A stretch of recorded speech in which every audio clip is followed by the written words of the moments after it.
Les 10 et 11 octobre, au couvent des Jacobins à Rennes, plus de 400 professionnels de la santé au travail se sont réunis à l'invitation de la SMSTO, la Société de médecine et de santé au travail de l'Ouest.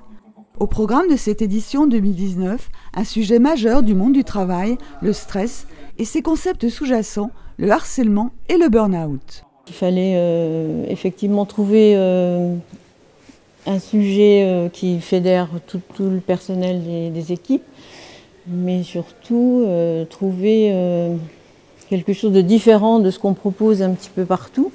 Et donc on a axé vraiment sur la prévention et des pistes d'action. C'est à la fois des journées de formation, mais c'est aussi des journées d'échange et de participation d'expérience. C'est ça que je pense qui est très important, c'est qu'on est en relation avec les intervenants, d'une part, bien sûr, on peut échanger et questionner les intervenants, mais aussi avec la salle et avec les questions des médecins du travail.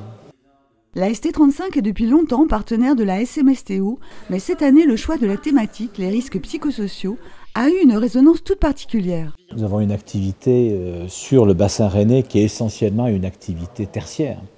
Donc des emplois dans les services et puis un volet très important informatique, numérique, en plein développement.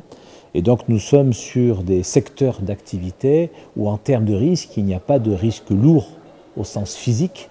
Nous sommes effectivement beaucoup plus concernés par les risques psychosociaux et par les problèmes psychologiques, les problèmes de conflit de travail. Pour ces journées, les équipes de la ST35 se sont particulièrement mobilisées. Animation d'ateliers métiers pour les préventeurs et les assistants prévention.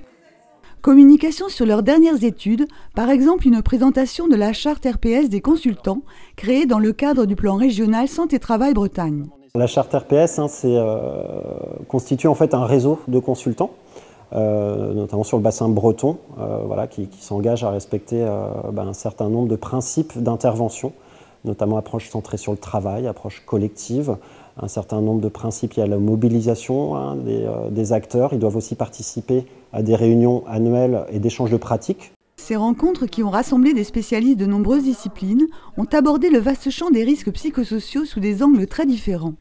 L'occasion aussi de remettre en question certains choix des entreprises, comme celui de la psychologie positive. S'il s'agit de promouvoir une technique de développement personnel, libre à chacun. La question est plutôt de l'imposer dans les entreprises comme étant une solution pour régler les problèmes de souffrance au travail, là où on devrait porter l'accent davantage sur l'amélioration des conditions de travail. Car au-delà des symptômes de souffrance au travail que sont le stress et le burn-out, il faut élargir le champ d'action. La souffrance au travail, elle est liée à de nombreux facteurs, à la fois des facteurs individuels et des facteurs professionnels, parmi lesquels les pratiques managériales, mais il y a aussi des modifications des systèmes, la perte de sens du travail, les conflits éthiques, qui ne sont pas que des pratiques managériales, qui sont même des plus systémiques. Le monde du travail est en pleine transformation et les organisations des entreprises sont impactées.